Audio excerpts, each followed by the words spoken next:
Monsieur Arsenault, qu'est-ce que vous pensez, vous, d'abord, de la nomination de Mme Mayer?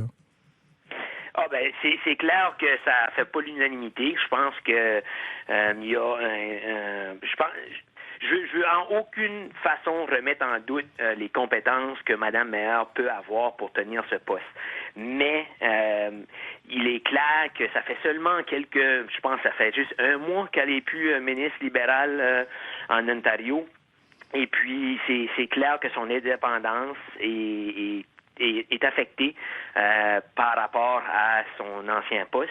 Et donc, moi, au nom de la SNB, on sait, dans le fond, on ne se rallie pas derrière cette nomination-là. Là, qu'est-ce que le gouvernement Trudeau doit faire à ce moment-là? Reprendre tout le processus du début? Moi, je pense que si Justin Trudeau avait un peu un once d'éthique, il verrait très bien là que c'est une nomination partisane et que il s'est trompé. Donc, je pense qu'il devrait recommencer le processus, peut-être avec la liste des gens, parce que Mme Mayer n'était pas seule sur cette liste-là. Là. Fait qu'il y a des gens qui ont fait partie de cette liste-là, qui se sont rendus loin dans le processus. C'est juste peut-être de dire que Mme Mayer aura une chance éventuellement, lorsqu'elle a la chance de prendre un peu plus de recul, de tenir un autre poste. Mais Mme Mayer avait aussi appliqué pour être sénatrice et n'a pas été choisie. Donc là, il y a plusieurs couches à cette histoire-là qui fait que je pense pas que Mme Mayer elle va être capable de tenir son indépendance par rapport à ce poste-là. Et ça affecte un peu le prestige qu'on donne au poste de commissaire aux langues officielles du Canada. Là. On est en train de politiser un poste qui est supposé d'être un chien de garde pour la francophonie canadienne et les minorités linguistiques anglophones au Québec.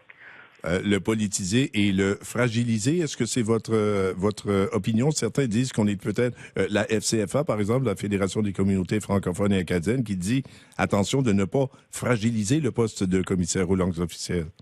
Oui, je suis complètement d'accord avec ça. On le fragilise justement en politisant. C'est les deux se font ensemble.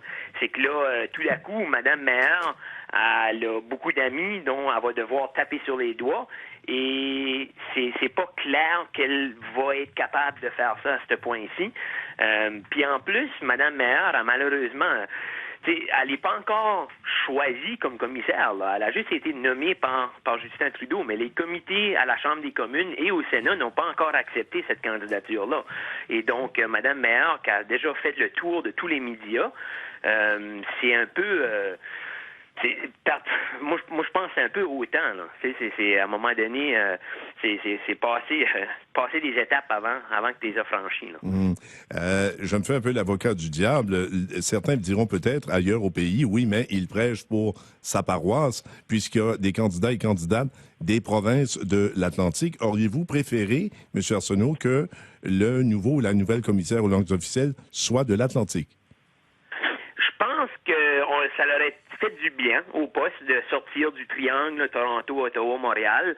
Il n'y a jamais eu de commissaire des langues officielles au Canada qui était originaire des provinces atlantiques. C'est clair que nous, on a pris une position lors du processus de nomination que on trouvait qu'il était temps qu'il y ait une commissaire aux langues officielles qui venait des provinces atlantiques. Oui, puis je le crois encore, mais c'est secondaire face à une nomination partisane. Mais c'est sûr que si le processus recommence, oui, nous on est convaincus que c'est le tour de quelqu'un de l'Atlantique de faire partie, de tenir ce poste-là. Mais en aucun cas est-ce que cette position-là affecte notre lecture de Mme Mayer en tant que nominée. Monsieur Arsenault, merci beaucoup d'avoir été des nôtres aujourd'hui. Bonne journée. Merci. Avec plaisir. Salut. Monsieur Kevin Arsenault est le président de la Société de l'Acadie du Nouveau-Brunswick, la SANB.